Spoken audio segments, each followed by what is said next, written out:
So the way this started was Overbrook, Will's production company, got in touch with me. I guess they knew me from the Book of Eli, and it was a one-line idea. It was something as simple as a father and a son crash land on Earth 1,000 years after it's been abandoned by humankind. And I thought that was a really cool log line for a movie. And obviously, any opportunity to work with Will, I wasn't going to pass that up either. So I got to work on fleshing out the idea and went and pitched him, and Will hired me.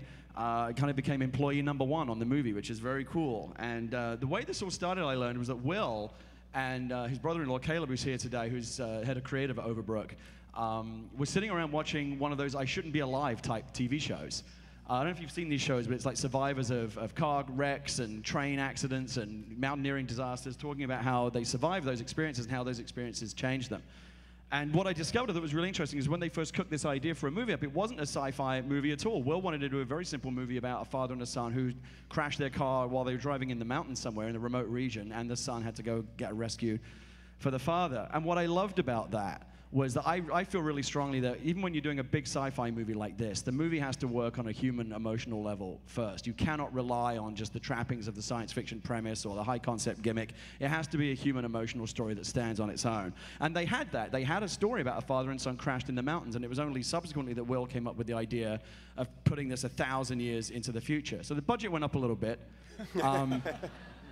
But it remained a story about a father and a son, a very human story. In the absence of humans for 1,000 years, nature has really kind of gone to another place. It's evolved. It's almost kind of devolved to a kind of a primordial place.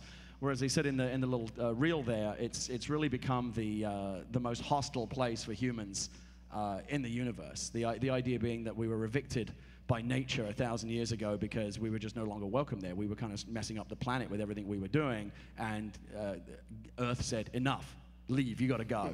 And 1,000 years later, Earth has built up all these defense mechanisms around it to ensure that we can never come back. So when they crash land on the planet, you can't breathe the air, you can't drink the water, the plants will kill you, the animals will kill you, every single thing on this planet will kill you. And so Jaden has a pretty interesting journey through this movie, just trying to stay alive.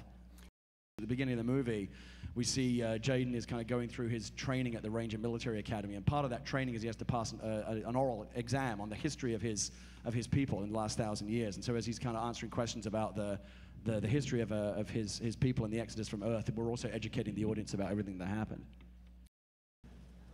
Do they meet a group at, do they meet other people when they kind of crash land at Earth or something? In early versions of the script, we did have that. There was a very, very early version of the script where the idea was that Earth, even though it had been abandoned, was now kind of a paradise for treasure hunters and people that would kind of reclaim all the lost treasures that we had left behind. And there was, at one point, Jaden was being chased around by, treasure hunters. But Will felt very strongly that the planet should be completely abandoned, and Jaden and Will should be the only two people on the planet.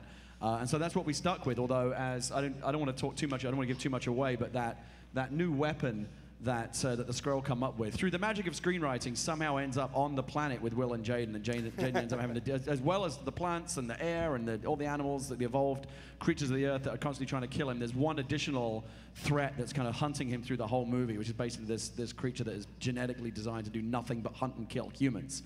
And Jaden is going to obviously have to at some point fight that thing. So it's man against nature and technology on very, very much so. It's kind of like, the way I describe it is like if you basically took Jurassic Park and then dumped King Kong into the middle of it, that's kind of what you have in this environment.